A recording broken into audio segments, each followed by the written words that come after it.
નમસ્કાર વિદ્યાર્થી મિત્રો, good morning all of you. આપણે છેલ્લે 16 નંબરનો MCQ પૂર્ણ કરેલો હતો. આગળ વધીએ. MCQ નંબર 17,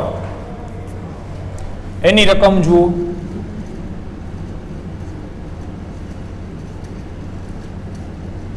તો 17મા MCQમાં તમને કીધેલું છે કે કોઈ સ્પ્રિંગનો ઉપરનો છેડો સ્થિર છે અને નીચેના છેડે એમ દળનો એક પદાર્થ લટકાવેલ છે. સ્પ્રિંગનું દળ અવગણ્ય છે.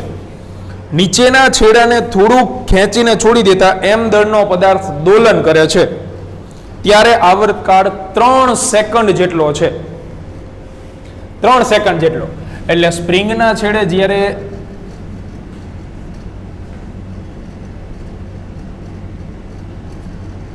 એમ દળનો પદાર્થ હોય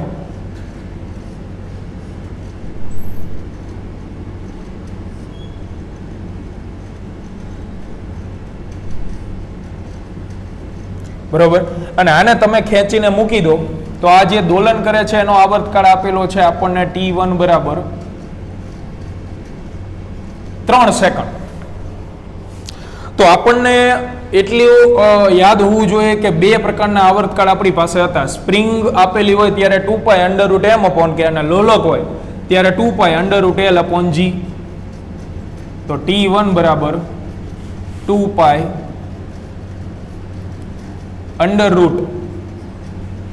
√m/k.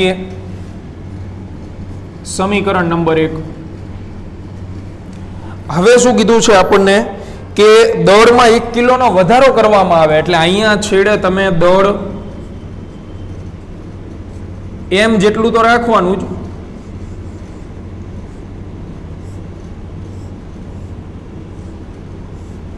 પણ એની અંદર 1 કિલોનો વધારો કરી દો તો આવર્તકાળ થઈ જાય છે T2 બરાબર 5 સેકન્ડ. તો T2 નું સૂત્ર, સ્પ્રિંગ તો એને જ છે એટલે 2π √ m ની જગ્યાએ m+1 અપોન સ્પ્રિંગ એ જ હોવાથી સ્પ્રિંગ અચળાંક કે જ આવશે. સમીકરણ નંબર 2. તો મેળવવાનું શું કીધું છે આપણને? દળનું મૂલ્ય કેટલું. બરોબર, તો આ બંનેનો ભાગાકાર લઈ લો, T1 અને T2 નો. T1 ભાગ્યા T2 તો 2π ઉડી જશે. આ બંને પદ વર્ગમૂળની અંદર આપણે લખીએ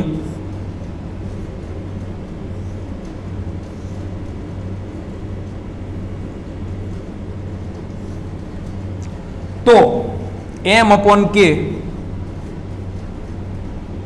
છેદમાં m+1/k આવી રીતે થઈ જશે. બરાબર, કે બંને ઉડી જશે તો બંને બાજુ આપણે વર્ગ લઈએ એ પહેલા સાદું રૂપમાં કયા પદ વધશે? તો m ના છેદમાં m+1. બે બાજુ વર્ગ લઈ લો. T1 ની કિંમત ખબર છે આપણને 3, T2 ની કિંમત 5 અને વર્ગ. તો અહીંયાથી વર્ગમૂળ નીકળી જાય એટલે m ના છેદમાં m+1. તેથી 9 ના છેદમાં 25 m ના છેદમાં m+1 ચોકડી ગુણાકાર કરો. 9m + 9 25m. આ 9m જમણી બાજુ જતા રહે તો 25m - 9m તો 16m તમને મળે. બરાબર, 16m બરાબર 9. તેથી m બરાબર 9 ના છેદમાં 16 કિલોગ્રામ આટલું દળ આપણને મળશે. ઓપ્શન આપેલો છે ઓપ્શન બી. ત્યાર પછી 18મો MCQ, એની રકમ જો. એક કણ સરળ આવર્ત ગતિ કરે છે જેનો કંપ વિસ્તાર 3 સેન્ટીમીટર છે. એટલે કંપ વિસ્તાર એટલે A = 3 સેન્ટીમીટર છે. તો કણ નિયત બિંદુથી 2 સેન્ટીમીટર અંતરે હોય ત્યારે તેનો વેગ તેના પ્રવેગ જેટલો છે. એટલે સ્થાનાંતર આપી દીધું છે 2 સેન્ટીમીટર. આ સ્થાન પાસે 2 સેન્ટીમીટર જેટલા અંતરે હોય, મધ્યમાન સ્થાનથી હોય. આ બધા અંતરો જે હોય એ ક્યાંથી હોય? મધ્યમાન સ્થાનથી. તો ત્યારે એનો વેગ જે છે એ પ્રવેગ જેટલો આપેલો છે. વેગ અને પ્રવેગ બંને કેવા કહી દીધા છે? સમાન છે. તો તેનો આવર્તકાળ કેટલો? આવર્તકાળ એટલે કે ટી આપણે મેળવવાનો છે.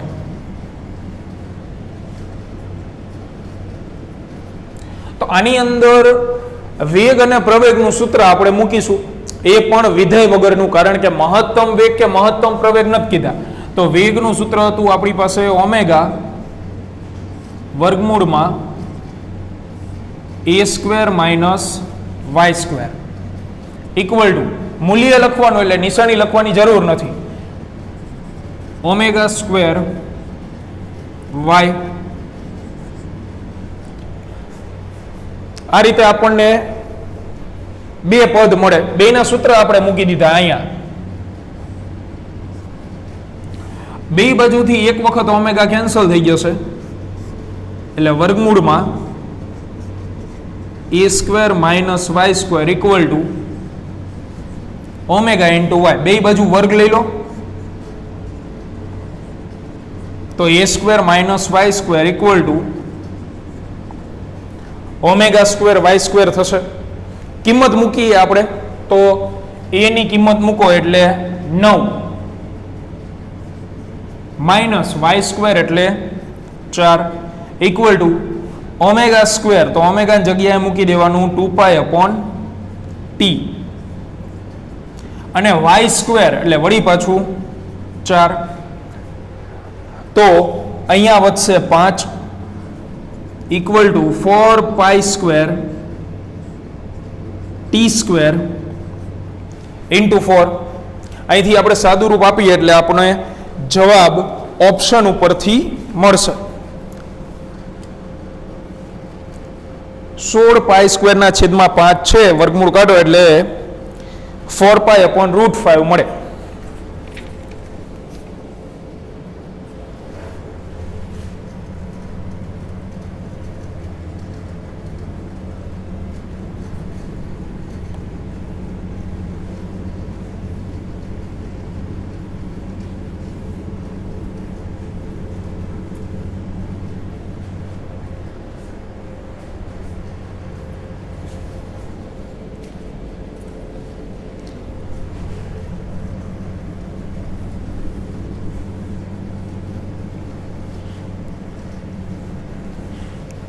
આપીએ સાદું રૂપ.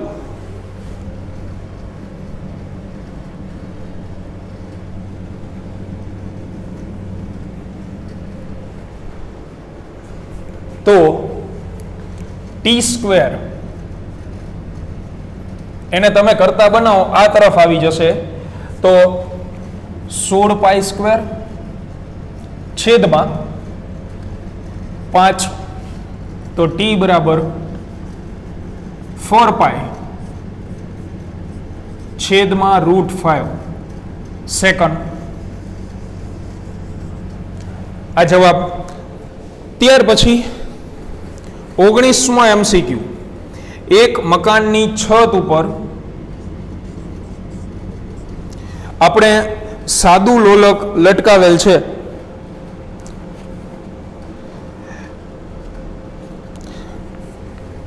જે સાદા આવર્ત દોલકની જેમ સરળતાથી આગળ પાછળ ગતિ કરી શકે છે, જેની સરેરાશ સ્થિતિની 5 મીટર અંતરે લોલકના દડાનો પ્રવેગ 20 મીટર પ્રતિ સેકન્ડ સ્ક્વેર છે. તો આવર્તકાળ કેટલો? હવે આની અંદર તમને મહત્તમ અંતર નથી કીધું. સરેરાશ સ્થિતિ એટલે મધ્યમાન સ્થાન થાય. મધ્યમાન સ્થાનથી એક તરફનું સ્થાનાંતર આપેલું છે પણ મહત્તમ નથી, એટલે સાદું સ્થાનાંતર આપણે લખી શકીએ એનું. તો સાદું સ્થાનાંતર y બરાબર આપેલું છે આપણને 5 મીટર અને પ્રવેગ આપેલો છે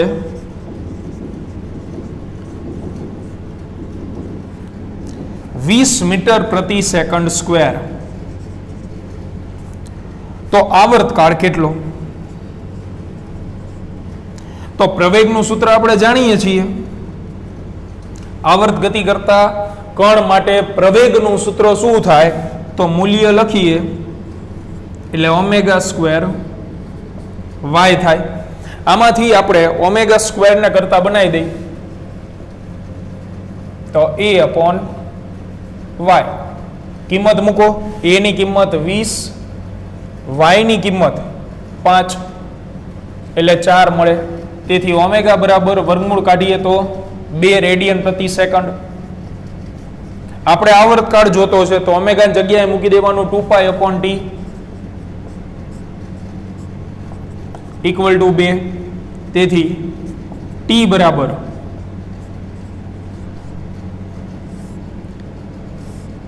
પાઈ સેકન્ડ જવાબ મળશે. તો આપેલા ઓપ્શનમાંથી ઓપ્શન ચોથો જવાબ થાય. ત્યાર પછી MCQ નંબર 20. એક સરળ આવર્ત દોલનનો કંપ વિસ્તાર. હવે કંપ વિસ્તાર આપી દીધો છે એટલે કંપ વિસ્તાર a બરાબર √5 સેન્ટીમીટર. તો મધ્યમાન સ્થાનથી કેટલા અંતરે તેની ગતિ ઉર્જા અને સ્થિતિ ઉર્જાનો ગુણોત્તર 4 થાય? ગતિ ઉર્જા અને સ્થિતિ ઉર્જાનો ગુણોત્તર એટલે કે ગતિ ઉર્જા k છેદમાં સ્થિતિ ઉર્જા u ઇક્વલ ટુ 4 આપેલું છે અને પૂછેલું છે મધ્યમાન સ્થાનથી કેટલા અંતરે આ ગુણોત્તર 4 મળે. એટલે નોર્મલ સ્થાનાંતર આપણને પૂછેલું છે કે સ્થાનાંતર ગોતો કે કેટલા અંતરે મધ્યમાન સ્થાનથી ગતિ અને સ્થિતિ ઉર્જાનો ગુણોત્તર 4 જોવા મળે.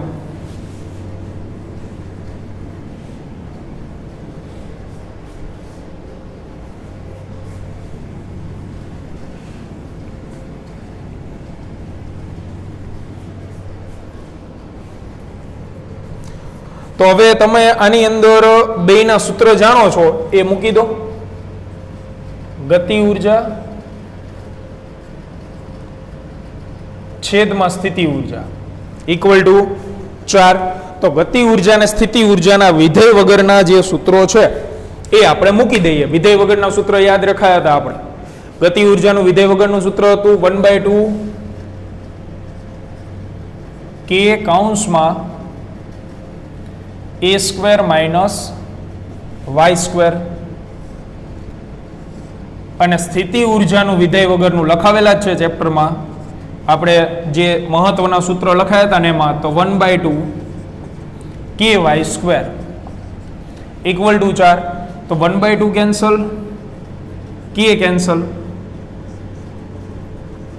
a square minus y square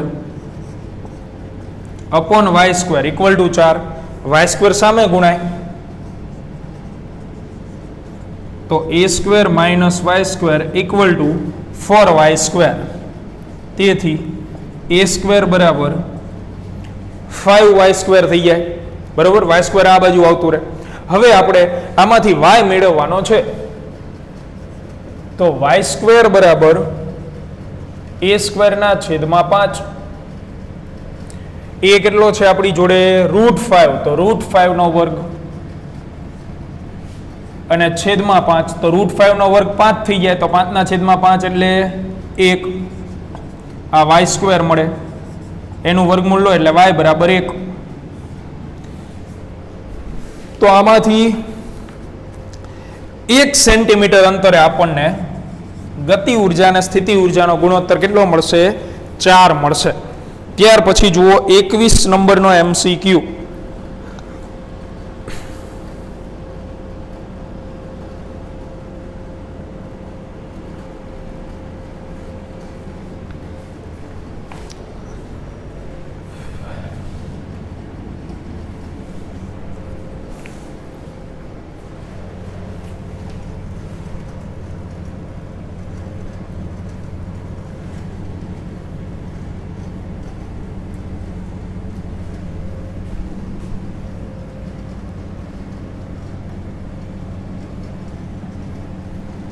તો એમાં હવે થોડાક નિત્ય સમોનો આપણે ઉપયોગ કરશું, ગાણિતિક, જે દોલનો ચેપ્ટરમાં આપણે લખાવેલા જ છે, નવા નહીં.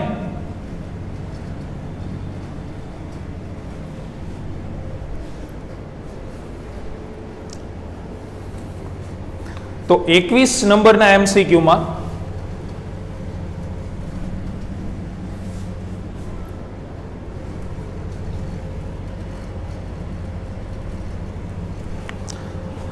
આપણને એક સમીકરણ આપેલું છે કે y બરાબર 3 cos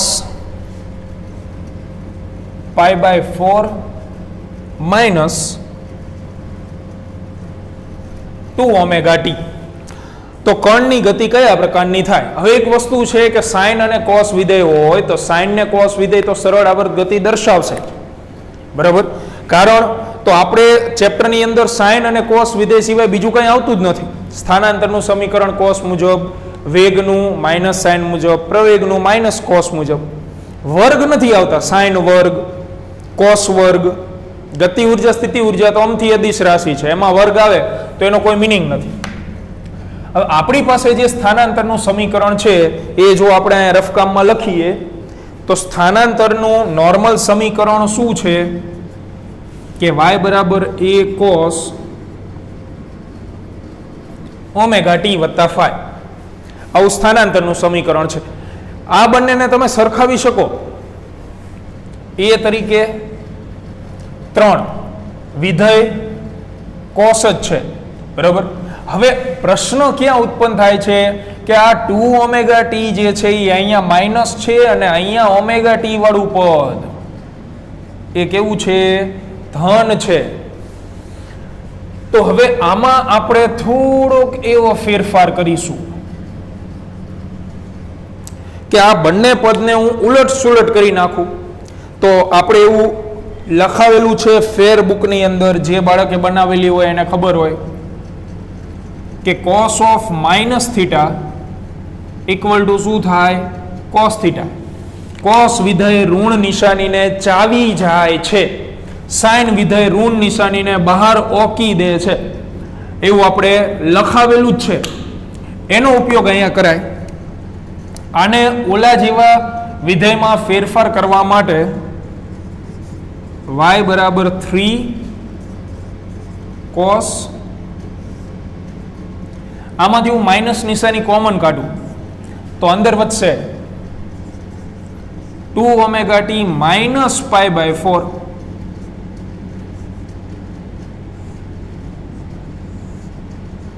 આવું થઈ જાય. આ માઇનસ અંદર નાખો તો આ જ મળવાનું છે, આપણને ખબર જ છે. પણ માઇનસ એટલે કોમન કાઢ્યું આપણે કે સમય વાળું પદ છે એ ફરજિયાત કેવું રાખવાનું? આપણે ધન રાખવાનું છે, બરોબર છે. એટલે અહીંયા હવે આ પદ ધન થઈ ગયું, પણ આને તમે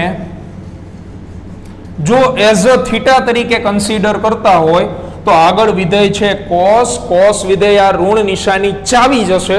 એટલે તમે અહીંયા જેમ આની જગ્યાએ આવું લખો છો એવી જ રીતે આની જગ્યાએ તમે માઇનસ નિશાની વગર લખી શકો. એટલે that will be converted like that 3 cos 2 omega t minus π/4. આવી રીતે કન્વર્ટ કરી શકો. આ ઋણ નિશાની ક્યાં ગઈ? તો કે કાગો લઈ ગયો. ઋણ નિશાની કોસ વિધેય પોતે ચાવી જાય. જો સાઇન હોત તો એ માઇનસ આગળની સાઈડ આવતું રહે. તો હવે આ સમીકરણ બની ગયું આપણા નેચરલ સમીકરણ જેવું, જેને તમે y બરાબર a cos ઓમેગા ટી વત્તા ફાઈ સાથે સરખાવી શકો. તો સરખાવો બંનેને. એટલે પહેલી વસ્તુ તો કંપ વિસ્તાર એ બરાબર આપણને દેખાઈ રહ્યું છે 3. હવે આમાં આપણને રકમની અંદર મીટર સેન્ટીમીટર કીધું ન હોય તો એસઆઈ એકમ લઈને જ ચાલવાનું. ત્યાર પછી ટી ના સહગુણકમાં ઓમેગા હોય. અહીંયા ટી ના સહગુણકમાં કેટલા ઓમેગા છે? એક નહીં પણ 2 ઓમેગા. એટલે અહીંયા તમે કોણીય આવૃત્તિ ઓમેગા નહીં 2 ઓમેગા લખી શકો. અને પ્રારંભિક કળા -π/4.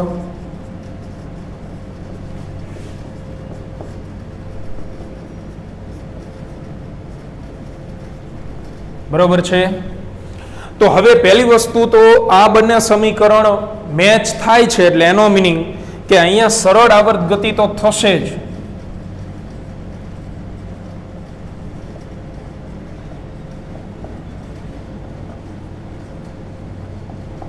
કારણ તો બંને સમીકરણો મેચ થાય છે એટલા માટે. બરોબર.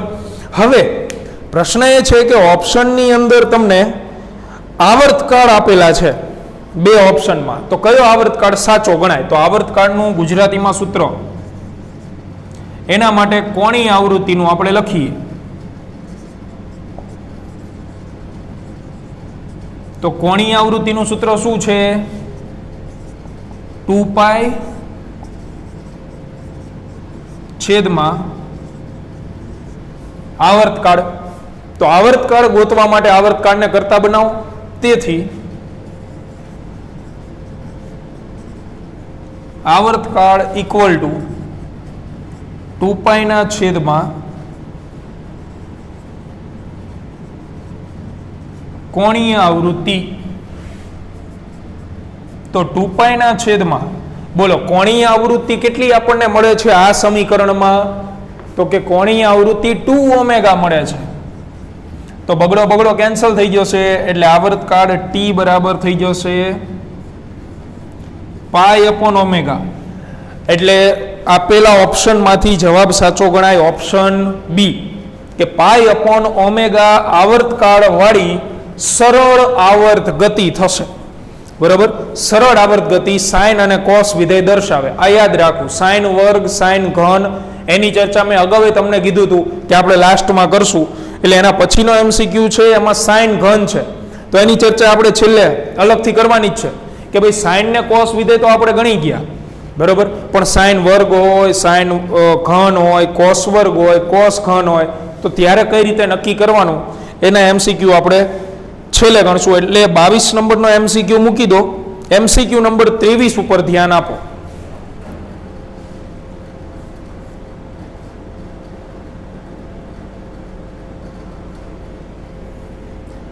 MCQ number 23.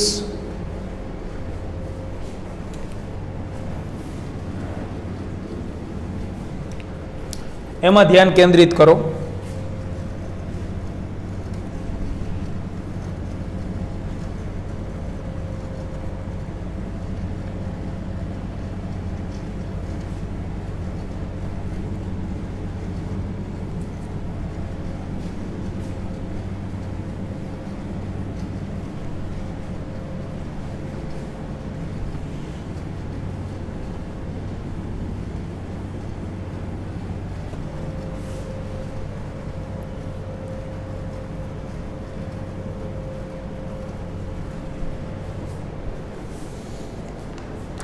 તો 22મો MCQ આપણે લાસ્ટમાં ગણાવશું. MCQ નંબર 23 કે ચાર કણના પ્રવેગ અને સ્થાનાંતરના સંબંધ નીચેમાં છે, નીચેના ઓપ્શનમાં, તો કઈ એક સરળ આવર્ત ગતિ દર્શાવે છે? તો ઓપ્શનમાં તમને પ્રવેગ આપેલો છે. તો પ્રવેગનું જનરલ સૂત્ર આપણી જોડે છે -ω²y. સરખામણીમાં ઋણ નિશાની લેવાની.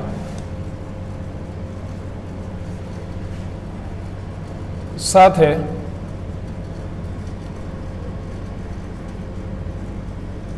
આપેલા ઓપ્શન્સ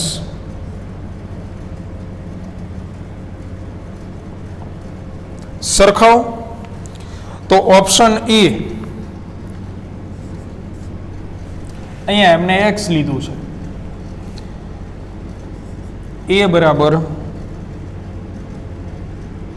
-ω²x, જેને a બરાબર 2x સાથે સરખાવો.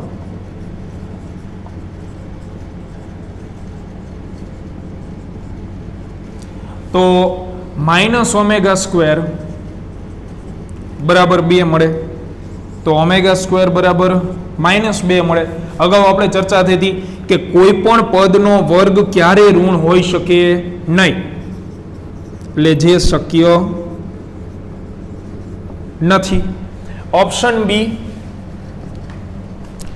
જે આપેલો છે 2x સ્ક્વેર,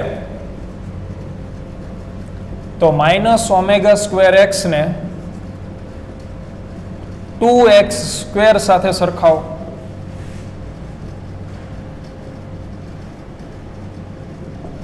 તો અહીં તો ચોખ્ખું દેખાય છે, આ x વર્ગ છે, આ x છે, એટલે બિલકુલ શક્ય નથી. ટૂંકમાં આપેલો ઓપ્શન ખોટો. ઓપ્શન સી, એમાં છે -2x square, same minus omega square x ને -2x સ્ક્વેર સાથે સરખાવતા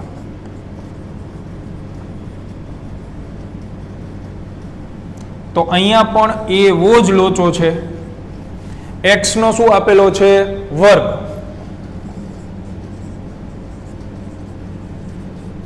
એટલા માટે એ ઓપ્શન પણ ખોટો થાય. અને લાસ્ટ ઓપ્શન, ઓપ્શન ડી, તો હવે તો કોઈ શક્યતા જ નથી કે ખોટો હોય, એ જ સાચો પડે. માઇનસ ઓમેગા સ્ક્વેર એક્સ ને એ બરાબર -2x સાથે સરખાવતા, તો આ બંનેને તમે સરખાવો એટલે minus omega square equal two -2 થાય, માઇનસ નિશાની બે બાજુથી કેન્સલ, તો ઓમેગા સ્ક્વેર બરાબર 2 અને ઓમેગા બરાબર √2 રેડિયન પ્રતિ સેકન્ડ. તો આ સાચું છે, બરાબર, જે શક્ય છે એટલે સાચું ગણે. તો જવાબ આવે ઓપ્શન ડી. ત્યાર પછી જુઓ 24 નંબરનો MCQ.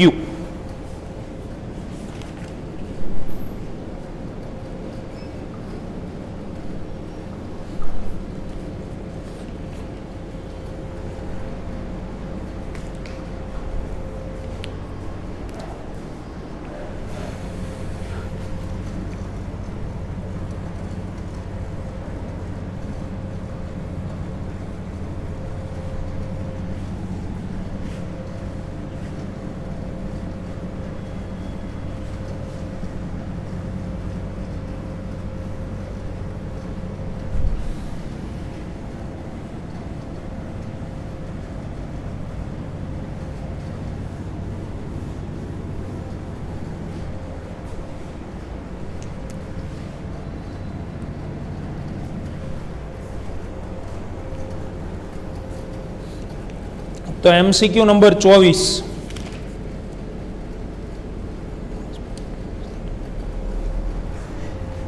એમાં પણ એક નિત્ય સમનો ઉપયોગ કરીશું આપણે.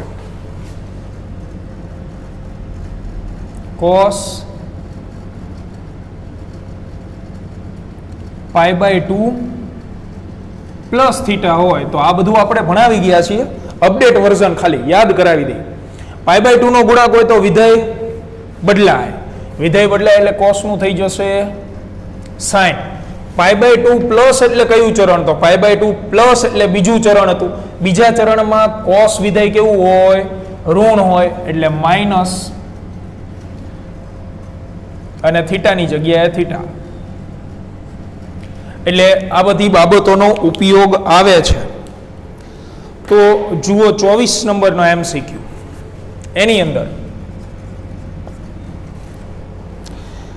બે સ્થાનાંતરના સમીકરણ આપી દીધા છે.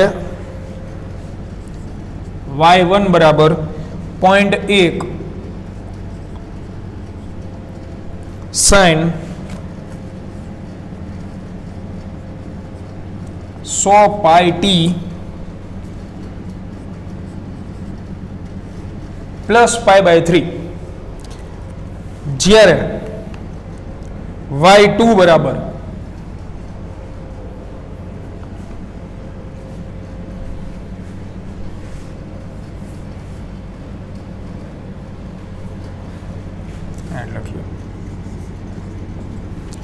એ આપેલું છે 0.1 cos પાઈ ઇન્ટુ ડી. આ પ્રકારના MCQ સૌથી વધુ પૂછાય. તો પૂછેલું છે કણ 1 ની સાપેક્ષે કણ 2 ના વેગની કળાનો તફાવત. હવે વેગની કળાનો તફાવત તમને પૂછેલો છે. કોનો? વેગની કળાનો તફાવત. એના માટે શું કરશું આપણે? તો જ્યારે પણ કળાનો તફાવત પૂછે એટલે પ્રારંભિક કળાનો તફાવત આવે, સમયવાળા પદ નહીં લેવાના.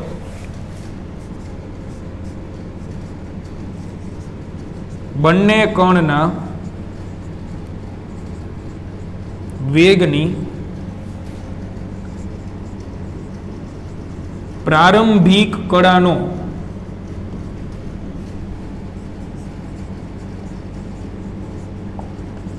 તફાવત કેટલો? આવું પૂછેલું. હવે આપણને યાદ છે કે પ્રારંભિક કળા એટલે ફાઈ થાય, એટલે ટૂંકમાં અહીંયા જે પદ લખેલું હોય ને એ ગણાય, ઓમેગા ટી ની સાથે જે હોય. પણ કોની પ્રારંભિક કળા કીધી છે? વેગની. અને આ સમીકરણો કોના છે? સ્થાનાંતરના છે. y1 ને y2 એટલે શું થાય? સ્થાનાંતર થાય. તો પહેલું અને મહત્વનું કામ આપણે બંનેના વેગના સમીકરણ મેળવશું. તો કણ 1 નો વેગ મેળવીએ.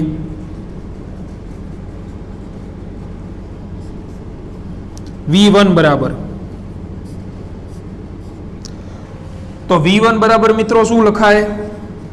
તો વેગ એટલે સ્થાનાંતરનું સમયની સાપેક્ષે વિકલન, એટલે dy1/dt કરો વિકલન. તો વિકલન શીખવાડેલું છે આપણે. 0.1 એમ નામ રે. સાઈન નું વિકલન શું થાય? કોસ. અને ખૂણો તો 100 પાઈ ઇન્ટુ ટી પ્લસ π/3. શું ભૂલવાનું નહીં? બોલો બોલો. વિકલન કરતી વખતે શું નહીં ભૂલવાનું? તો આપણે કોની સાપેક્ષે વિકલન કરી રહ્યા છીએ? ટી ની સાપેક્ષે. એટલે ટી નો સહગુણક બાજુમાં મૂકવો જરૂરી છે. ટી નો સહગુણક છે 100 પાઈ. બરાબર. આ ધ્યાનમાં રાખવાનું છે આપણે દર વખતે. વિકલન દરેક જગ્યાએ તમને જોવા મળશે. એટલે 0.1 એટલે 1/10 થાય, 1 મીંડું કેન્સલ થઈ જશે એટલે 10 પાઈ વધે. તો પહેલા કણનો વેગ આવે 10 પાઈ કોસ 100 પાઈ ટી પ્લસ π/3. સરસ. ચાલો હાલ પહેલા કણનો વેગ મળી ગયો. હવે આપણે મેળવીએ કણ 2 નો વેગ.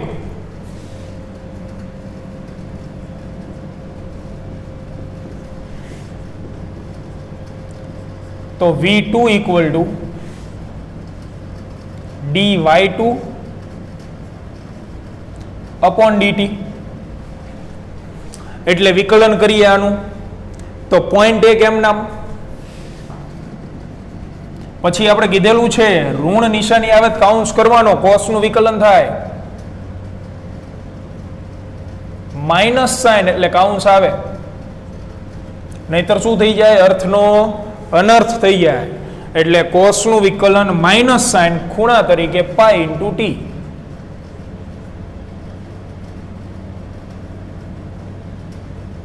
તો અહીંયા પણ ટી ની સાપેક્ષે જ વિકલન છે. તો ટી નો સહગુણક છે પાઈ, એટલે ગુણાકારમાં પાઈ ભૂલવાનો નથી. એટલે બીજા કણના વેગનું સમીકરણ આવે છે -0.1 પાઈ અથવા 0.1 પાઈ માઇનસ સાઇન પાઈ ટી. અને પ્રારંભિક કળા તરીકે હું લઈ શકું 0. પ્રારંભિક કળા કઈ ના આપેલી હોય, શું લેવાની હોય? 0 લઈ લેવાની હોય. બરોબર છે. હવે કળાનો તફાવત લેવા માટે જરૂરી એ છે કે તમને જે વેગના બે સમીકરણ મળેલા છે એ બંને સમીકરણમાં વિધેય સમાન હોવા જરૂરી છે, બરાબર. ખૂણાનો તફાવત એટલે કે બાદબાકી લેવા માટે વેગની પ્રારંભિક કળાનો તફાવત લેવા માટે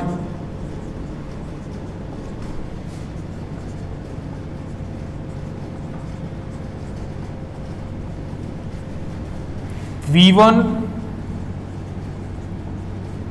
અને V2 ના એટલે કે પહેલા કણનો વેગ અને બીજા કણના વેગના વિધેયો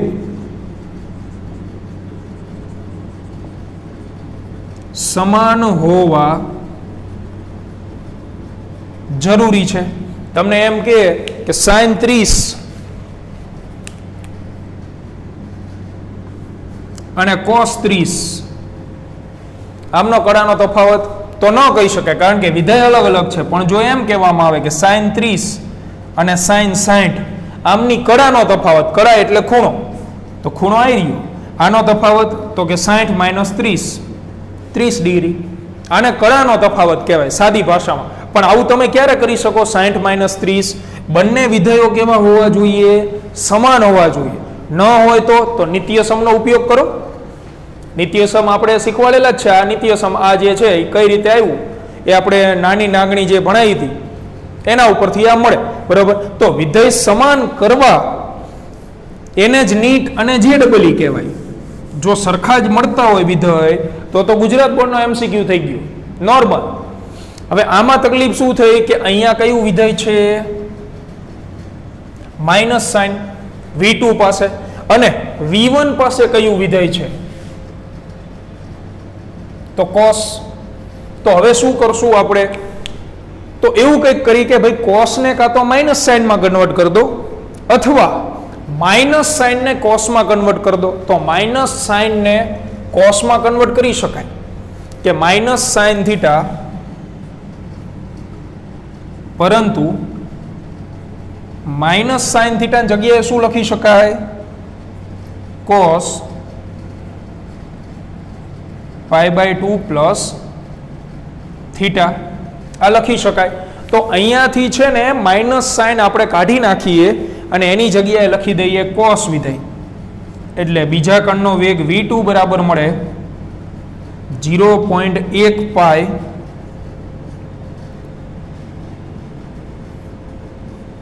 cos π/2 plus as a theta શું મૂકવાનું? તો આને એનો થીટા કહેવાય, બરાબર. એટલે થીટા તરીકે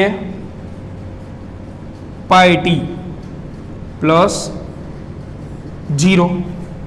આવું સમીકરણ બની ગયું. અને હવે તમે જુઓ અહીંયા પણ કોસ વિધેય, અહીંયા પણ કોસ વિધેય. તો હવે તમે પ્રારંભિક કળાનો તફાવત લઈ શકો. પ્રારંભિક કળા એટલે ટી સિવાયનું પદ હોય ને એને પ્રારંભિક કળા કહેવાય, બરાબર. તો હવે આપણે બંને સમીકરણો ઉપર નીચે લખીને પ્રારંભિક કળાનો તફાવત લઈએ એટલે જવાબ તમને તરત મળી જશે.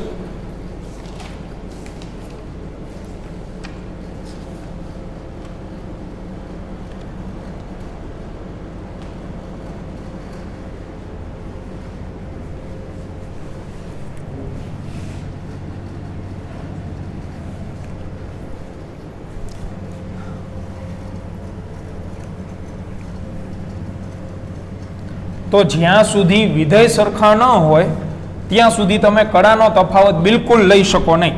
યાદ રાખજો આ બાબત.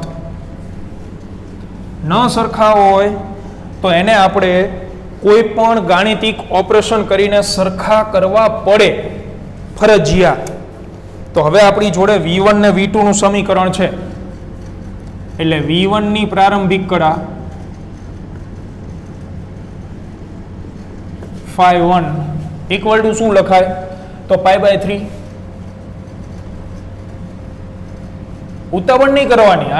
આની જોડે જે સરવાળામાં હોય ને પ્રારંભિક કળા થાય. V2 ની પ્રારંભિક કળા φ2 which is equal to, તો t વાળું પદ આ છે એની સાથે બીજું કોણ છે? π/2 0. એટલે π/2 પ્લસ 0 એટલે કે π/2.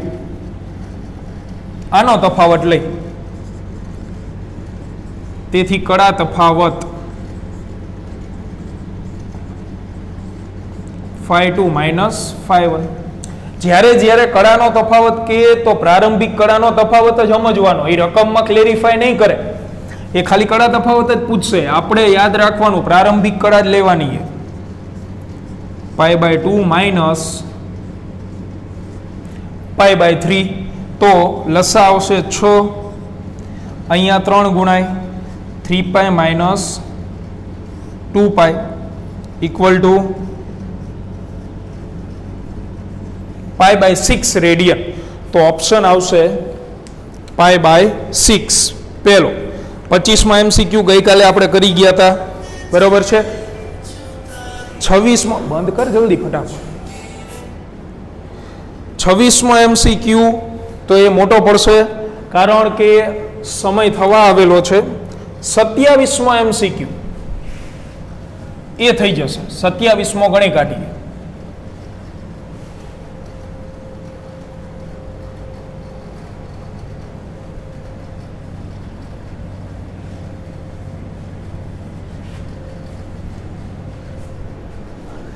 MCQ નંબર 27 ચાલુ છે, એને આપણે સોલ્વ કરીએ. તો એમાં તમને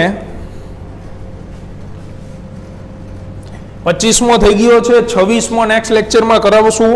27મો જોઈ લો કે t બરાબર 0 થી ટાઉ સેકન્ડ સમયમાં લોલકનો જે કંપ વિસ્તાર છે એ પ્રારંભિક કરતા ઈમાં ભાગનો થાય, જેને લોલકનો સરેરાશ જીવનકાળ કહેવામાં આવે. એટલે બે પ્રકારના કંપ વિસ્તારની સરખામણી છે, ટી સમયે અને પ્રારંભિક કંપ વિસ્તાર, બંનેની સરખામણી આપેલી છે. અવમંદિત દોલન માટે છે.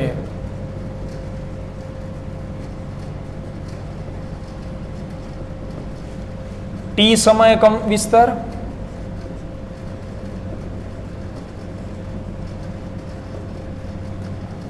ઇક્વલ ટુ પ્રારંભિક એટલે કે ટી બરાબર 0 સમય કંપ વિસ્તાર. તો ઈમાં ભાગનો કહી દીધો છે. ઈમો ભાગ ક્યાં લખવાનો?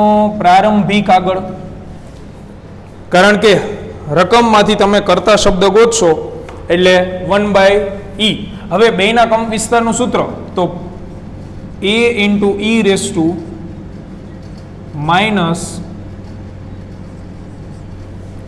bt/2m આવું સૂત્ર હતું, બરોબર. આ આપણને કંપ વિસ્તારનું સૂત્ર અવમંદિત દોલનમાં મળતું હતું, ઇક્વલ ટુ 1/e. અને a × e⁻² શું થઈ જશે મિત્રો? 0, કારણ કે t બરાબર 0 મૂકો એટલે એ પદ ગયું. એટલે બે બાજુથી એક તો a કેન્સલ થઈ જાય, e⁻ bt/m. આમાં ટાઉ સમય કીધો છે, t ની જગ્યાએ તમે ટાઉ મૂકી શકો, τ/2m ઇક્વલ ટુ અહીંયા વધે છે e ની 1 ઘાત, જે અંશમાં આવતી રહે -1 થઈ જાય. આ તો 1 થઈ ગયું હોય, આધાર સરખો, ઘાતાંકને સરખાવો, bτ/2m ઇક્વલ ટુ 1. તેથી ટાઉ બરાબર સમય ગોતવાનો છે તો 2m/b. ઓપ્શન આવે 2m/b. આ સમયે પ્રારંભિક કરતા ઈમાં ભાગનો કંપ વિસ્તાર થઈ જાય, બરોબર. વધુ આવતા અંકે સોમવારના લેક્ચરમાં આપણે બાકીના MCQ ગણીશું.